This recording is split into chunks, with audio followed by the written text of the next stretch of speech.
ये शादी नहीं हो सकती है। आप डॉक्टर से बोल दो पिताजी। बेटी, ये तू क्या कह रही है? पिताजी, वसंत जब मुझे यहाँ देखने के लिए आए थे, उसी पल मैंने, यही मेरे पति हैं, अपने मन में ऐसा फैसला ले चुकी हूँ। सूखे वृक्ष को भी परमेश्वर हरा कर देते हैं। वही है यीशु मसीह। वो कर सकते हैं जिसे आप असंभव समझते हैं, वो संभव कर देते हैं। इसलिए अवश्य तुम्हारे जीवन को चंगाई शीघ्र प्राप्त होगी।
बेटी, फूलवती।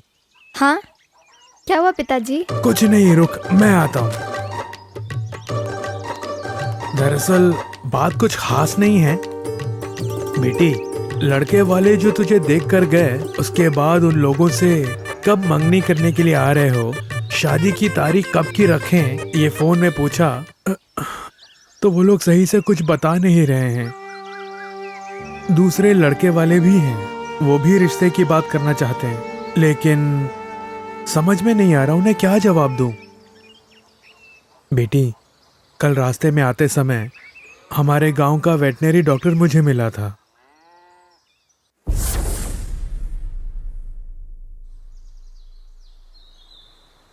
बीई की पढ़ाई करके मेरा भाई राजा शहर में इंफोसिस में नौकरी कर रहा है। ओहो, 75,000 की पगार मिल रही है। ये बात है। आपकी बेटी फूलवती की मेरे भाई से अगर शादी करा देंगे तो अच्छा रहेगा। दोनों की जोड़ी बहुत अच्छी लगेगी। तो मंगनी करने के लिए हम लोग कब आए? दरअसल बात ये है कि हाँ, मैं समझता हूँ। वो लड़की देख के ही तो गए हैं, मंगनी तो नहीं की ना। अगर आप चाहे तो। बेटी, मैं अपनी बेटी से पूछने के बाद ही कुछ कह पाऊंगा कहा। बेटी, मैं उसे क्या जवाब दूं? ये शादी नहीं हो सकती है। आप डॉक्टर से बोल दो पिताजी।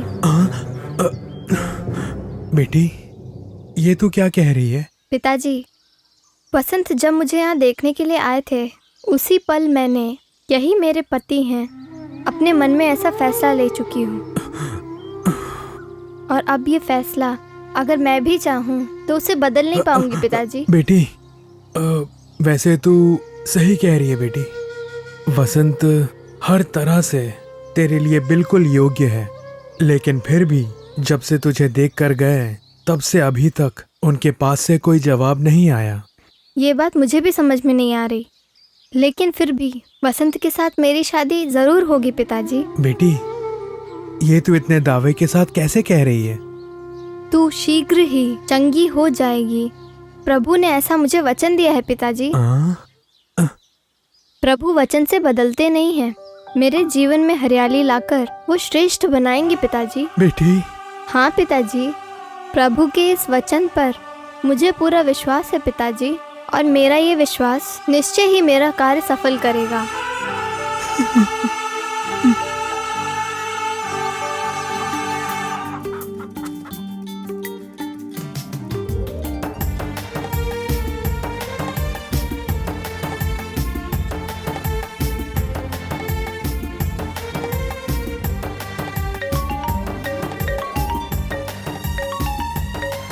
पिताजी, क्या है बेटी? फोन बज रहा है, देखिए ना कौन है। हेलो। हेलो, कौन? सुंदर जी? जी हाँ, मैं सुंदर बोल रहा हूँ। तुम कौन? मैं कौन हूँ ये बताना जरूरी नहीं है। आपके लिए एक बैड न्यूज है। क्या कहा? बैड न्यूज़ है। हाँ पिताजी, आपकी बेटी फूलवती को जो लड़का देख के गया था ना वसंत, आज सुबह उसका कार से एक्सीडेंट हो गया, वो मर गया। पिताजी, पिताजी क्या हुआ पिताजी? कौन है, नाम तो बताओ। पिताजी क्या बात हो गई, क्या हुआ?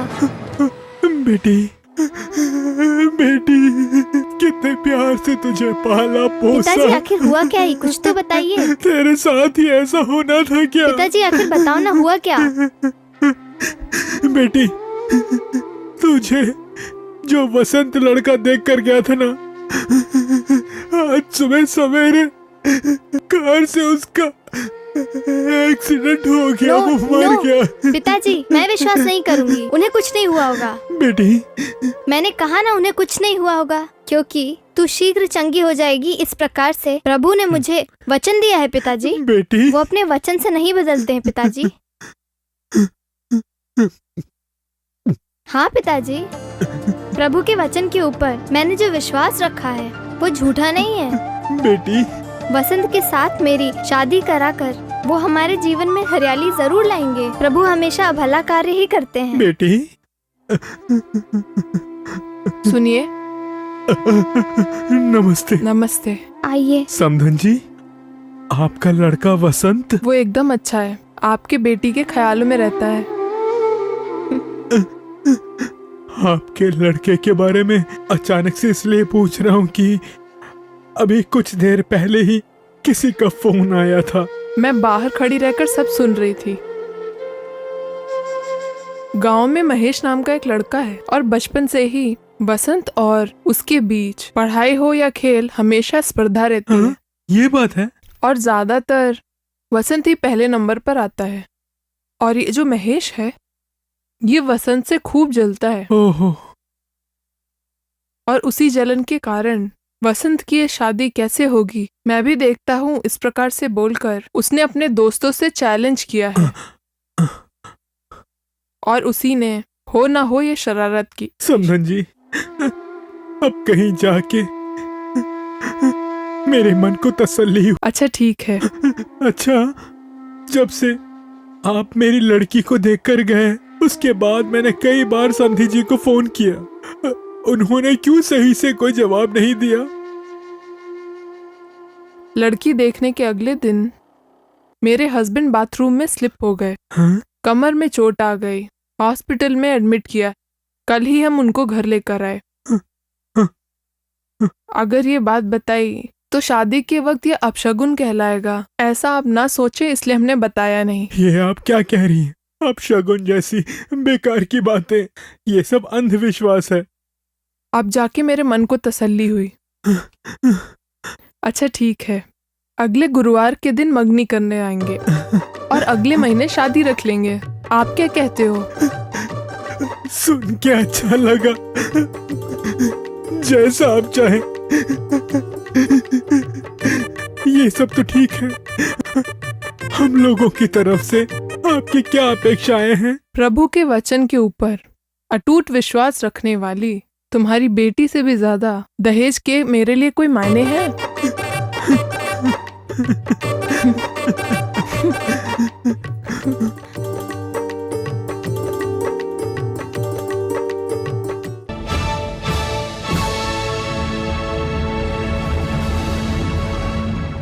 मेरे प्रिय मित्रों, यीशु मसीह के नाम से आपका हार्दिक स्वागत है। यीशु आपसे अत्यधिक प्रेम रखते हैं, इसीलिए तो इस कार्यक्रम के द्वारा वह आपसे बात कर रहे हैं। उन्होंने इस जगत के हर एक मनुष्य की सृष्टि की, हर एक मनुष्य के लिए क्रूस पर उन्होंने स्वयं की बलि चढ़ाई।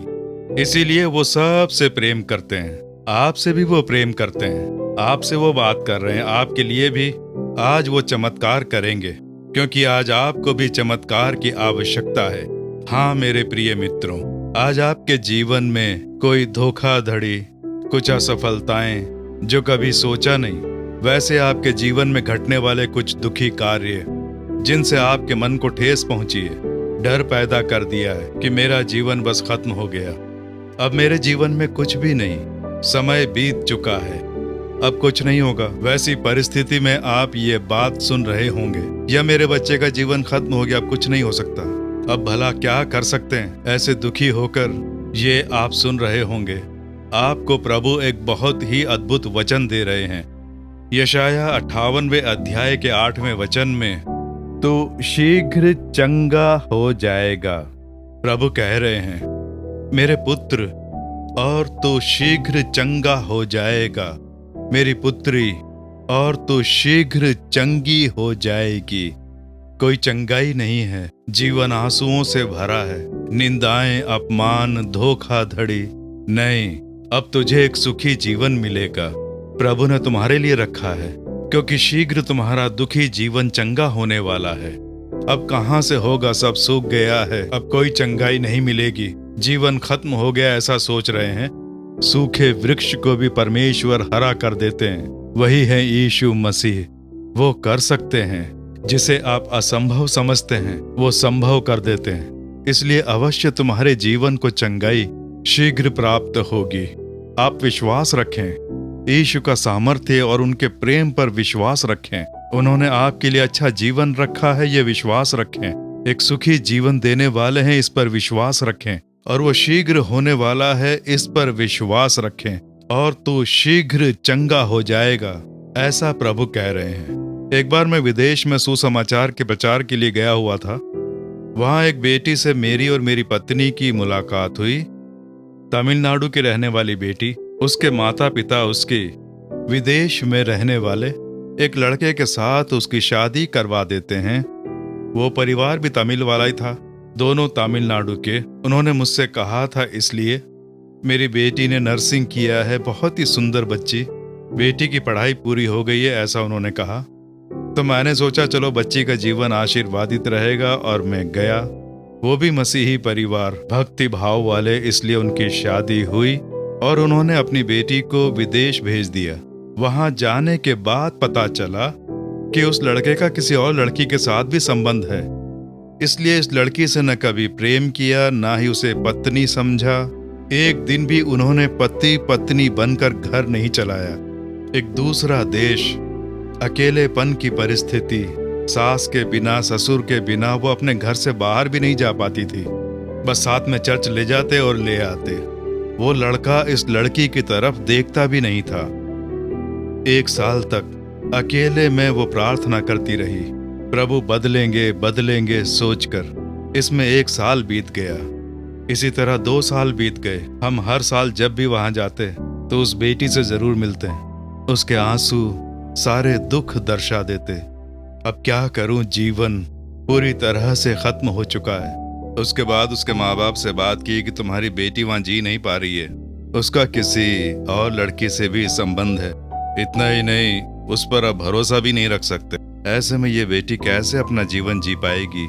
और दोनों के बीच अलग होने की परिस्थिति आ गई और वो बिल्कुल अकेली पड़ गई। लेकिन प्रभु की कृपा से एक नौकरी मिल गई, और उस देश में एकदम से नौकरी मिलना, ये बेटी अच्छी पढ़ी हुई थी इसलिए उसे नौकरी मिल गई और अकेले ही जीवन जी रही थी। हर साल जब हम जाते हैं तो वो बेटी हमसे मिलने के लिए आती है। हमने कहा चलो ठीक है, जो होना था सो हो गया। अब आगे परमेश्वर तुम्हें अच्छा जीवन देंगे, एक अच्छा परिवार बनाकर देंगे। लेकिन उसे ये बिल्कुल भी मंजूर नहीं था। मैं पहले ही तकलीफ उठा चुकी हूँ। एक के ऊपर भरोसा करके मैं धोखा खा चुकी हूँ। जीवन में धोखा खाकर 3-4 सालों तक बहुत दुख उठाए और मेरा जीवन ऐसा हो गया। इसलिए अब फिर से शादी, मेरे जीवन में कोई और, मैं तो सोच भी नहीं सकती। जीवन खत्म हो चुका है, ऐसा उसने कहा। हर बार जब भी मिलते वो यही कहती। लेकिन एक बार मैंने और मेरी पत्नी ने कहा कि नहीं बेटी, एक बार ऐसा हो गया फिर से ऐसा ही होगा, ऐसा जरूरी नहीं है। क्यों, जो बीत चुका है, जो खत्म हो चुका है, उसके बारे में सोच सोच कर क्यों दुखी है? देखना शीघ्र तू चंगी हो जाएगी। तुम सोच रही हो जीवन खत्म हो गया है, अब परिवार सुख नहीं मिलेगा, अब मुझे सच में चाहने वाला कोई नहीं मिलेगा। जीवन में धोखाधड़ी का बीता हुआ एक समय, बीते दिनों की तकलीफ, ये सोचकर जीवन खत्म हो गया ऐसा तुम समझ रही हो। सूखे जीवन को भी हरा कर देते हैं परमेश्वर। सुख देकर आशीष देने वाले प्रभु हैं हमारे परमेश्वर। वो सेकंड चांस देने वाले परमेश्वर हैं, फिर से आशीष देने वाले परमेश्वर हैं, ऐसा बाइबल में देखते हैं। इसलिए प्रभु को स्थान दो। यीशु तुम्हें एक बहुत अच्छा जीवन देंगे। तुम पहले की तरह बिल्कुल नहीं रहोगी। तुम्हारे डरने जैसा कुछ नहीं होगा। तुम प्रभु को एक अवसर दो, प्रार्थना करेंगे, प्रभु एक मार्ग खोलेंगे। ऐसा बोलकर उसे समझाया और कुछ सालों के बाद उसने कहा कि ठीक है, आप प्रार्थना करें। तब उसके लिए प्रार्थना की कि प्रभु उसे एक अच्छा और सुखी जीवन प्रदान करो, उसका जीवन चंगा हो जाए, ऐसी आशीष देकर उसके लिए प्रार्थना की। और देखिए उसके जीवन में जो कुछ घटा, ये सब जानकर सीधे जाकर उससे मिलकर उसी देश के एक परिवार ने खुद पहुंचकर उसके साथ बात की कि हमारा बेटा तुमसे शादी करने को तैयार है, हम तुम्हें अपनी बेटी बनाने के लिए तैयार हैं। उसके साथ जो कुछ हुआ वो जानते थे कि ये शादी करके आई, इसका पति भी था, वो ये सब जानते थे। उन्होंने कहा कि तुमने जितने भी दुख उठाए हैं हम सब जानते हैं, जो कुछ हुआ तुम भूल जाओ, हम लोग तुम्हें अपनी बेटी की तरह रखेंगे, हमारा बेटा तुम्हें पत्नी बनाने के लिए तैयार है, ऐसा उस परिवार ने कहा। अब उस बेटी को देखिए, उसकी शादी हो गई और आज अपने पति के साथ, बच्चों के साथ एक सुखी जीवन जी रही है। उसके डरने जैसा कुछ नहीं हुआ, वो जैसा सोच रही थी कुछ नहीं हुआ, सुखी जीवन।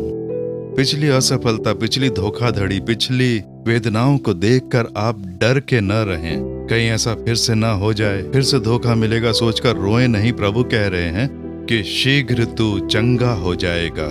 मेरे सामने यीशु ने उसे आशीष देकर, एक अच्छा प्रेम करने वाला पति देकर, हर पल डर डर के जो उसने आंसू बहाए, कष्ट दूर होकर शांति मिले, वैसे प्रसन्नता से भरा सुखी जीवन प्रभु ने उसे देकर आशीर्वाद दिया। तो क्या आपके लिए नहीं करेंगे?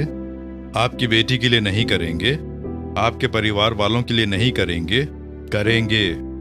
तुम्हारा जीवन शीघ्र ही चंगा हो जाएगा, ऐसा प्रभु वचन दे रहे हैं। इसलिए आप लोग सब खत्म हो गया, जीवन सूख गया, इस प्रकार से न कहें। प्रभु हर किसी के जीवन में हरियाली लाने वाले सामर्थ्यशाली परमेश्वर हैं। अब्राहम को 100 साल हो गए, संतान पाने का अब कोई चांस नहीं, सब सूख गया, अब कुछ नहीं हो सकता। परमेश्वर हरियाली लाए। उम्र हो गई, अब ऐसे में कैसे संतान होगी, अब वंश आगे नहीं बढ़ पाएगा, ऐसा आप सोच सकते हैं, लेकिन परमेश्वर उसे साकार करने में सामर्थ्यशाली है। सुखी जीवन देकर आशीष देने वाले सामर्थ्यशाली परमेश्वर। इसीलिए तो क्रूस पर उन्होंने स्वयं की बलि चढ़ाई, हमें जिलाने के लिए एक सुखी जीवन प्रदान करके हमें प्रसन्नता भी दी। क्रूस पर वो अपना लहू बहाकर मरे, उस क्रूस की लकड़ी पर अपने हाथ पैरों में कीले ठुकवा कर लहू बहाकर वो मरे, आपके सुखी जीवन के लिए, आपके जीवन में चंगाई लाने के लिए। इसलिए सब खत्म हो गया, मेरे साथ धोखा हो गया, अब क्या होगा, ऐसा मत कहिए। यह आपके जीवन की एक दुखी घड़ी है बस, और कुछ नहीं। क्योंकि अब आप आशीष देखने वाले हैं, अब आप भलाइयां देखने वाले हैं, अब आपके जीवन में चंगाई आने वाली है, अंधकार छंटने वाला है। परमेश्वर ने एक नई आशीष रखी है। जीवन जो सूखा पड़ गया उसे हरा करके एक नया वृक्ष बनाने में प्रभु बहुत ही सामर्थ्यशाली हैं। उसके लिए अपनी बलि चढ़ाने वाले यीशु पर विश्वास रखें। अब आप मेरे साथ मिलकर प्रार्थना करेंगे, मेरे जीवन में हरियाली लाओ, मेरे बेटे के जीवन में, मेरी बेटी के जीवन में यीशु हरियाली लाएंगे। फिर से आशीष देने के लिए कहेंगे ना, सूखे हुए जीवन में हरियाली लाने के लिए प्रार्थना करेंगे ना, आपके परिवार में भी प्रभु चमत्कार करेंगे। हम प्रार्थना करें। परमपिता, शीघ्र तू चंगा हो जाएगा, इस प्रकार से तुमने वचन दिया है। वृक्ष जो सूख जाता है उसे भी हरा भरा करने वाले सामर्थ्यशाली परमेश्वर हो तुम। तुम्हारे लिए कोई कार्य कठिन नहीं है। ये देखो, ये बच्चे सोच रहे हैं जीवन खत्म हो गया है, अब मेरा कोई जीवन नहीं है, कोई शांति नहीं है, जीवन खत्म हो गया है, अब जीवन में कुछ नहीं हो सकता, सोचकर निराश बैठे इन बच्चों को देखो। तुमने कहा है कि शीघ्र तुम चंगे हो जाओगे। जितने दुख उठाए हैं, वेदनाएं सही हैं, अपमान, निंदा, ये सब सोच कर ये दुखी ना हो, भयभीत ना हो, इन सब से बाहर निकलने की इनके ऊपर कृपा करो प्रभु। मैं उसके लिए प्रार्थना करता हूँ। पहले की असफलताएं, धोखाधड़ी, वेदनाएं सह कर दुखी परिस्थिति में जो हैं, उन हर एक को तुम आज छुटकारा प्रदान कर रहे हो। इनके मन में जो निराशा है उसे बदल कर इनका डर प्रभु दूर करो, जो धोखा खाया उसे दूर करो। इनके लिए आशीषित दिन रखे हैं, ऐसा इन्हें प्रकट कराओ। तुम्हारे दिए वचन अनुसार ये चंगे हो जाने चाहिए। इन्हें सुखी और आशीषित जीवन प्राप्त हो, ये अपने जीवन में भलाइयों की आशीष देख पाएं। प्रभु इनके बच्चों के जीवन में, इनके जीवन में, इनके बेटे के जीवन में, बेटी के जीवन में प्रभु तुम चंगाई प्रदान कर रहे हो। यीशु मसीह के नाम से एक चमत्कार हो रहा है। यीशु मसीह के नाम से प्रतिष्ठा प्राप्त हो रही है। इन बच्चों का जीवन जो सूखे वृक्ष की तरह हो गया है, उसमें हरियाली आ जाए यीशु मसीह के नाम से। इनके लिए जो क्रूस पर अत्याचार सहे उसका ध्यान कराओ, आशीर्वाद दो। प्रभु इन्हें श्रेष्ठ बनाने के लिए, आशीर्वाद देने के लिए स्तुति हो, चंगाई देने के लिए तुम्हारी स्तुति हो। बीमार होकर, दुर्बल होकर अब मर जाएंगे, मैं अब नहीं जी पाऊंगा सोच के जो रो रहे हैं, बिस्तर पर लेटे हुए बीमारी के कारण जो घबराए हुए हैं, उन बच्चों के लिए प्रार्थना करता हूँ। अब सब खत्म हो गया है, जो ऐसा सोच रहे हैं उनका सारा डर दूर हो जाए यीशु के नाम से। इन्हें चंगाई प्राप्त हो, स्वस्थ जीवन प्राप्त हो, बीमारी लुप्त हो जानी चाहिए। इनके शरीर को बल प्राप्त हो, जीवन को चंगाई प्राप्त हो, नए जीवन में बदल जाए यीशु के नाम से। आज से ही एक अद्भुत चंगाई देखने पाए। नासूर, मृत्यु की बीमारी, कैंसर की बीमारी लुप्त हो जाए यीशु के नाम से प्रार्थना करता हूँ। जकड़ने वाली बीमारी यीशु के नाम से निकल जाए। मरने का डर लेकर आने वाली टीबी की जो बीमारी है, यीशु के नाम से वो लुप्त हो जाए। एक अद्भुत चंगाई प्राप्त हो। इन्हें छूने के लिए, चमत्कार करने के लिए तुम्हारी स्तुति हो, स्तुति हो, स्तुति हो। परम पिता शीघ्र ही ये चंगाई प्राप्त करें, शीघ्र ही ये अद्भुत चमत्कार देख पाएं। तुम्हारे बच्चे आज ही एक बदलाव देख पाएं। ऐसा करने के लिए तुम्हारी स्तुति हो। यीशु मसीह के नाम से प्रार्थना कर रहे हैं परम पिता, आमीन, आमीन। मेरे प्रिय मित्रों, प्रभु ने आपकी प्रार्थना सुनी, आशीर्वाद भी दे दिया। आप अपने जीवन में चंगाई देख पाएंगे। सब कुछ खत्म हो गया ऐसा सोच रहे हैं ना? प्रभु एक नई शुरुआत कर रहे हैं। सूखेपन को हरियाली में बदलकर एक हरा भरा वृक्ष बनेगा। आप अपने जीवन को इसी प्रकार से हरा भरा देख पाएंगे। बच्चों के जीवन को भी इसी प्रकार से देखेंगे। प्रभु की स्तुति करें, यीशु में संतुष्टि से बने रहें, अवश्य बदलाव देखेंगे। आमीन। For further details and prayer support, contact Jesus Redeems Ministries, Nallumavadi, Tuticorin District, 628211. Our phone number 04435454545. Email info@jesusredeems.org. Our website www.jesusredeems.com. God bless you.